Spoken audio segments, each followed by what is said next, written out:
Too often business owners today are focusing on the little things in business. They're ordering supplies, dealing with employees, and dealing with customers, when what we should be focusing on is the most important thing, cash flow. I've grown over 10 businesses from the ground up. In this podcast, you'll learn the ins and outs of building a business and how to build transferable value. And most importantly, you'll learn how to maximize cash. They call me Cashflow Mike, and this is the clear path to cash. Hey, it's Cashflow Mike, and welcome to the Clear Path to Cash podcast. And I am with, and you wouldn't believe this, but I am with the payroll expert in the country. His name is Charles Reed of GetPayroll.com. Hey, Charles, welcome to the show. Pleasure to be here, Mike. I tell you what, one of the reasons why I wanted to have you on was mainly because you are an expert in this field. We're talking decades, right? 30, 40 years? Yeah. Okay. Exactly.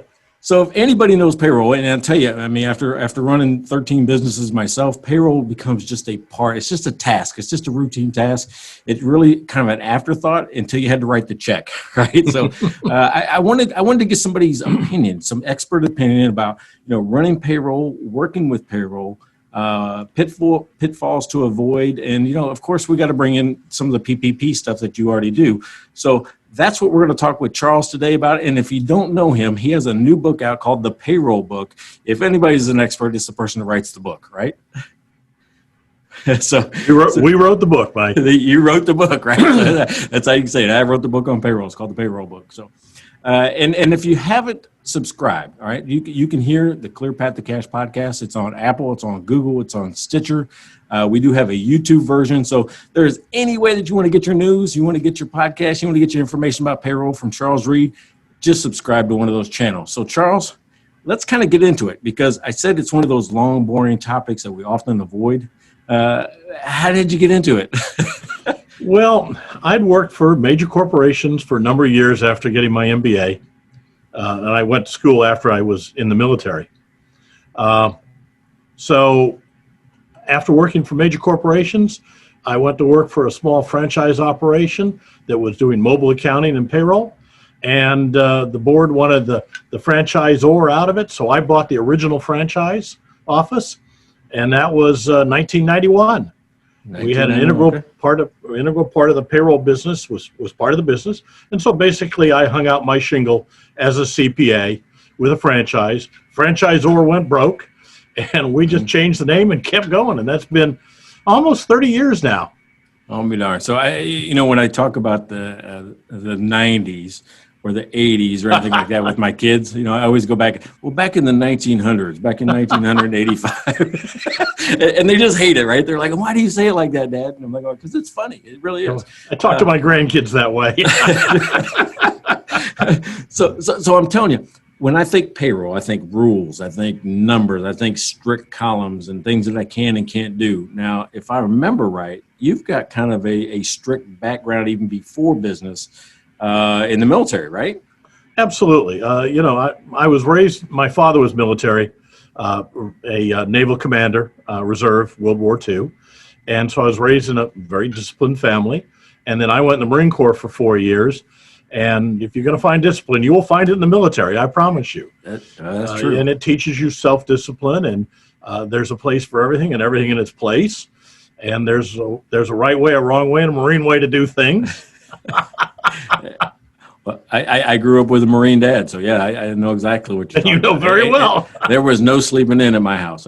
No, that's a mortal sin in the Marine Corps. That's right. All right, so let's get back to it. All right, so payroll. If I'm just wanting to get started, right? Let's think about that first year guy. I've just started my business. I'm wanting to hire my first 1, 2, 3, maybe employees. What are some things I should be thinking about? What's important to me at this point in my my life cycle? Well, let's go just a touch earlier. You're going to start your business. What entity do you want to use, and how does it affect your payroll? If you're going to be incorporated, the moment you incorporate, you're an employee, and you got to pay yourself W-2 wages. You don't have a choice.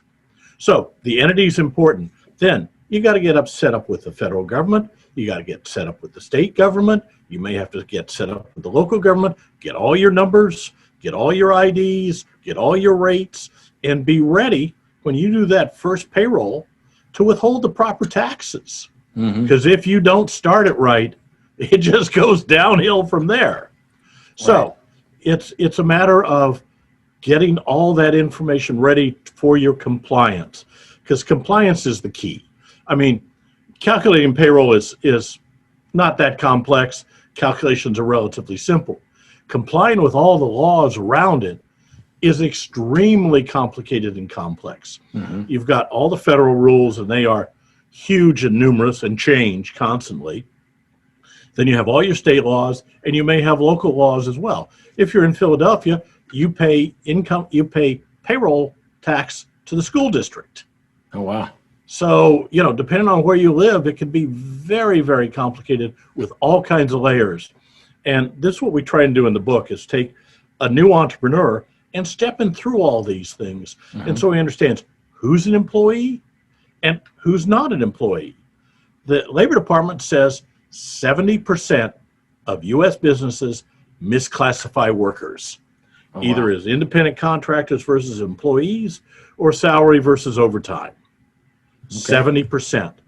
And if you're wrong, the penalties and interests can be substantial. We've actually seen them put people out of business because of the huge penalties they've ran up because they didn't know. Okay, so this is really interesting. I don't think this has happened on the podcast, but your answer, I thought of 3 other things I wanted to dig into, right? I mean, it's just like, oh, wait a second. I've got 3 other things that I think everyone should hear. All right, so let me kind of break it down. Let's start with, you're an employee. I mean, it used to be you could just say, well, I won't take any salary, but I'll take everything in distributions. But those rules changed, right? I mean, there's a minimum amount, I think, that they're expected to pay themselves, right, as a business owner. Is that true, or how does that work? It is reasonable compensation is the term they use. The classic example, and it's in my book, is the CPA who paid himself $10,000 in salary and $250,000 in dividends. Okay. The government came in and recategorized over $100,000 of those dividends as compensation, for which he then owed all the withholding, all the employment tax, plus the penalties, plus the interest for not paying him on time. And it cost him a small fortune because he didn't take what they considered reasonable compensation. Now, what is reasonable compensation? That's in the eye of the beholder. George Mitchell tried to legislate a percentage years ago. It didn't get through the Congress. We tell our clients that your total compensation, whatever it is, between salary and dividends, half of it needs to be W-2. We've never had a loss at an audit when they've taken at least half as W-2 income. Right. But when they take 5%, they're going to lose. Got it. So now, for those folks out there listening that maybe doesn't know the difference between, dividends and salary, or more importantly, why would somebody do that? Why would I pay myself less and take more than a dividend? Because you don't have to pay the government side, the employer side of the FICA, which means you save 7.65% of every dollar, plus your state unemployment, plus your federal unemployment, plus possibly local taxes. So you're going to save anywhere from 8 to 10 to 12% of what you pay yourself in taxes if you take it out as distributions or dividends. That's right. Now, so you're going to save a bunch of money in taxes. You're going to save a bunch of money. Now, you still have to pay, when you file your personal taxes, the employee side as self-employment tax. But, you have to pay income tax on it, but you don't have to pay employment tax. So you pay neither the employer share, and the employer saves that, then the employee doesn't pay their share, which is another 7.65%. So you're going to save at least 15.3% plus your unemployment, plus your local taxes, if you don't report it as compensation. Got it. That's a bunch of money. $10,000, even just $10,000 in distributions, saves you over $1,500 in taxes. That's right. So that's right. You want to take distributions or dividends because you save money. So people tend to go overboard, and when you go overboard, the IRS does not like it. Yeah. So that leads me to my second point, right? I understand now why, somebody would take dividends over salary, but just because it's COVID, they didn't stop, enforcing the law, did they? They No, didn't give you a reprieve saying, "Hey, don't worry about payroll tax right now," even though you hear about it, but they didn't give you a break. no. Now, you've probably gotten some timing difference because when I talked to the IRS in September, I'm on ERSAC, so I was meeting with the Deputy Commissioner of the IRS, Sunita Lowe. And at that point in September, they still had 7 million pieces of unopened mail. Oh, wow. 7 million. This was just a month ago. It will probably be next year before they actually catch up. Unbelievable. And I don't know how late in the year. So, yeah, there's some slack, and you're probably not getting some notices, and things are getting delayed. But believe me, they're going to catch up, and they're going to hit you. And so you may have avoided the penalty for now, but it's not going to go down. It's only going to go up. That's right. Yeah, the longer it goes, the worse it gets. So, all right. So the last thing I wanted to talk about mainly was about the classification, because I think that's important. I've seen a lot of people do that. They want to put people as independent contractors so that, again, they can avoid paying the withholding or avoid paying, even as much as workman's comp insurance, any of that type of stuff. So Absolutely. What's the rule? If I'm the business owner, I'm sitting at my desk thinking, should I be an employee or not me, but should I hire you as an employee or an independent contractor? How do I make that decision? Okay. There is a new rule that's been proposed that's going to change some of that. But currently, there are 20 common law rules. And it basically comes down to, are you in fact economically an independent contractor? Do you depend on this employer for all your income? Do you do it for other people? Do you publicly offer your services? Do they restrict you from dealing with their competitors? This kind of thing. So you have to look at it. And a lot of people cheat on it. I mean, very frankly, they make them independent contractors because it saves the employer money. Mm-hmm. There is an SS-8 form that you can file with the IRS, and they'll make the determination. If you do that, they're probably going to come back and say they're an employee. Okay? So, obviously things like CPAs, lawyers, other people like that, consultants that hold forth to the public, they're independent contractors. Mm-hmm. But if that guy works for you all the time and you don't let him work for somebody else and he can't substitute his friend on his job and he can't do it at 2 a.m. because he's got to be at your office, he's an employee. Got it. All right. Hey, I'm talking to Charles Reed of GetPayroll, and just want to let you know he does have a new book out, and we're talking all about employee payroll, and he has the payroll book, right? So he has the payroll book, and there it is. He's got it shown right now. So if you haven't subscribed already, check us out on YouTube. Check us out on Apple or Google or Amazon. Any of the places you listen to your podcast, you can get the Clear Path to Cash. And I'm back. I'm back with Charles Reed. We're going to finish up this podcast, and we're going to talk. I want to talk a little bit about the PPP loans, and maybe what you've done. What can we expect? You hear a lot of rumors about what's happening out there. Tell me about what PPP really was for to begin with. Well, PPP was designed to take small businesses that were having problems meeting payroll because of COVID, and it gave them basically free money to pay payroll with. Mm-hmm. So you could apply for basically a couple of months of payroll and then distribute it to your payroll, to your employees as payroll, and it would not be income to you. It would be a gift from the government. The PPP is over as far as applying for it, but you'd still have to apply for forgiveness. And the rules are not onerous. If you actually had payroll and they extended the period of time that was covered from 8 weeks to several months, so if you kept your people on, you have no problem in providing that proof that you paid payroll in excess of the PPP that you received, and it'll all be forgiven. They are talking about in Congress, and who knows if it will happen anytime soon, about just saying everything under 150,000, we're just going to ignore and forgive anyway. I don't know if that's going to happen. The rules changed literally every day or two for months, both on how to get it and then how it was going to be forgiven. and so on and so forth. That slowed down a little bit with the election and with the judiciary hearings and so on, but it'll come back in a roar here in a few days, and there may be more changes, so stay tuned. Yeah. Well, and it didn't help, and I'm just going to throw it out there because you see it on the news all the time. It didn't help when some people were using the money for, to improve their house or to buy a Jaguar or something like that, right? It doesn't help anybody's cause. There are always some of those, no matter what you do. But for our clients, it was a godsend. We had a lot of people that revenues were down, and they had a choice of either laying people off or trying to put them on a paid leave that then was supposed to be reimbursed by the government. But the PPP really helped a lot of small businesses survive this crisis and the shutdown, which is, here in Texas, it's been eliminated.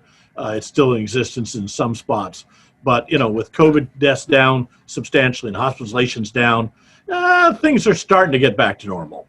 It's going to be a while, but they're better than they were. All right. So what that's not connected at all, though, to the payroll tax holiday that we hear about. Okay. The payroll tax deferral that Trump proposed here in September, or not proposed, but put into place, allowed employees to defer their share of taxes, that 7.65 that's withheld from your check, up to some limits until the end of December, and then pay it back by the end of next May. The problem for small business is this: if that employee is not there next year, the employer is still on the hook for those deferred taxes. So literally, none of my clients chose to participate in this. Not one of them. It was a small amount to start with. It was 7.65% up to a max of income of $4,000. So it wasn't a whole lot of money. But beyond that, it was only a deferral. It got you a little bigger paycheck this fall and a little smaller paycheck next spring. So, Trump said he would eliminate them, but that requires Congress to do that. So we don't know what's going to happen. Yeah, who knows? Who knows? But the employer would still be on the hook if the employee wasn't there to take it out of his check. So most employers said no. I don't know if I can blame them, right? I mean, no, I know. You're just on the hook regardless. Right. And if for whatever reason, if that employee dies, moves out of country, takes another job, whatever, the employer's still on the hook to have to pay that money to the government. And that's not fair. Hey, well, let me ask you this. What's the most common mistake that gets an employer in trouble? Not making their tax deposits on a timely basis. As I've talked to bankers over the last 30 years, no small business loan goes bad with the employer not already owing the IRS. Because you just don't write that check. They don't come back the next day. It's months later they send you a notice saying, "Oh, we think you owe some money." Yeah. And it's months later when they go, "You need to pay us or else." And then it may be 2 years before you find there's a lien on your bank account or your property. So there's not the urgency to make those deposits. But I tell employers, if you can't make the deposit, don't pay the payroll. There you go. So any strategies to avoid it, though? Right? I mean, any strategies like how do I not get in that position? I know I just got to pay the money, but cash flow. Know your cash flow. Understand the cash. Okay. And you're talking to me. You're telling me that. You asked the question. That's right. You've got to know what's coming up and what's going to happen, and you've got to plan for that in your cash flow forecast. If you don't, you're doomed to failure, because cash in small business is king. Yeah. So the way to avoid it is to know what's happening, know what your revenues are, know what your expenses are, and know that you have to pay those tax deposits.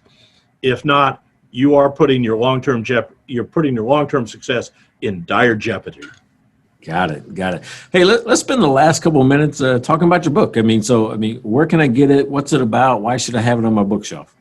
Well, it's available on Amazon. It was published in August of this year by Wiley and Sons. So it's a professional publication. It's available in bookstores, Barnes and Nobles, and so on. But Amazon is the easiest place to get it. You can get it a Kindle version or a paper version. I think they're pricing it $29.85 currently. But what it is it's 30 years of being in the payroll business distilled to 85,000 words. It's not designed for IBM or General Motors.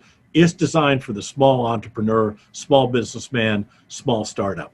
It teaches you how to do payroll from start to finish. It teaches you about the entity, deductions, earnings, taxes, tax deposits, tax filings, and all the pitfalls. We have a number of horror stories in there about things we've seen in the last 30 years where clients have really, dug themselves a hole or made mistakes.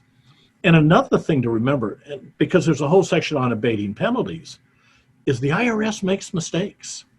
They make huge numbers of mistakes daily. But if you can't show them they're wrong, and if you don't know how to, and you don't know how to deal with them, so the book goes through a lot of that to help you solve those kinds of problems. Got it. Well, good. Well, I'm looking forward to it. And I'll tell you what, last question, I ask everyone the same question. Let's pretend your best friend was starting a business just right now. Your best friend's starting a business and he says, Charles, I need some advice. What would you tell him? There's two quotes I use. One, there's no traffic jam on the extra mile. Go that extra mile for your clients. There you go. Second one is a quote from Bill Gates. Men overestimate what they can do in a year and underestimate what they can do in a decade. Oh, wow. So have patience. It may not happen today, but you keep pounding away at it. You keep working at it. 10 years from now, you'll be amazed what you've been able to accomplish. Charles, great advice, buddy. I'm going to take that. I'm going to take it and run. So I tell you what, hey, thank you very much, Charles. I really appreciate you coming on. Super interesting topic. It really is. And I'm glad that you were here. Mike, my pleasure. Anytime. Thanks. Hey, you've been listening to the Clear Path to Cash podcast, and I'm Cashflow Mike. See you next time, and don't be a dumb business owner.